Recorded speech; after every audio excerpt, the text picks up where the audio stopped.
let's go back to the, what I'm going to bring to this is a theological overview. So you're talking about ad orientem, and actually the reason we don't have a mandate for that is because it wasn't mandated to turn the altars around in the documents of Vatican II. There was supposed to be space behind the altar so you could incense behind it. So it wasn't mandated. However, Paul VI, at the closing address of Vatican II, he gave the anthropological turn talk. So that was Vatican II, the anthropological turn. So the altars followed suit. So you look at that, this is good for man, but ultimately, with Vatican II and the liturgical reform, why that failed, not that it wasn't necessary, and not that there were incrustations of the traditional Mass that actually obscured the nature of the Mass. That can happen.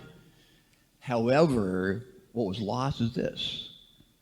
The Mass is all about Christ crucified. And they didn't talk about Christ crucified at Vatican II. I actually asked Cardinal Ratzinger in person about this. And there was no talk about the cross. It was actually, and that's what Holy Faith is all about. So when we talk about Mass, you focus on Christ crucified. And Mass, and even the liturgy of the Mass itself, remember, the Mass itself is infinitely sufficient because the cross of Christ is infinitely sufficient. It lacks efficacy only because of our subjective disposition in our hearts. And so when you're looking at liturgy, when you go to Mass and you're kneeling there, and believe me, this can happen at some bad liturgies, but you're kneeling there, what makes that Mass acceptable? What makes it efficacious for you? Broken spirit, contrite heart.